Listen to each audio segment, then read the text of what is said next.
So,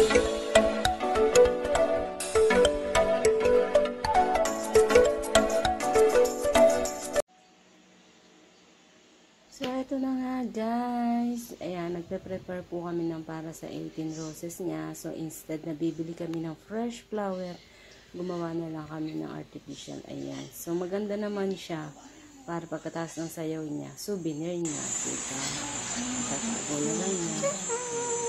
So, marami nang natapos. Ayan guys. So, bukas lalagyan na lang yan ng glitters.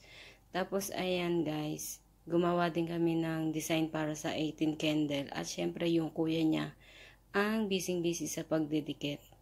Yan. Siya lahat ang gumawa niyan. Thank you kuya. Supportive kuya, diba? Para sa debut na kanya kapatid.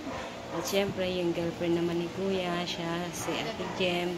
Tapos na maggawa ng bulaklak. So nilagyan niya na yan ng mga glitters. So ayan na nga yung natapos namin. Tapos na lahat. So, ready na para bukas. Sa debut ni Angelina Jane. Ito. At sinaray niya na nga yung kanyang damit. Ayan, guys.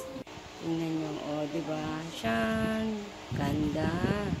Trial pa lang yan. Ayan. So, dalawa yung damit niya. Yung isa pang sayaw niya at yung isa pang malis kayo dyan, bigkita mo mukha nyo. At ito nga pala yung venue, yan sa resort sa San Bisig. Ayan. So yung pinsan ko si Arlene ang nagagawa niya. Shoutout sa'yo, Charlene de la Cuesta. Ayan. Kasama yung asawa at anak niya. Sila yung naggawa ng design dyan. At sila Franz nga pala yung nagpalobo para maikabit doon sa venue. Ayan. So, ayan na. Natapos na.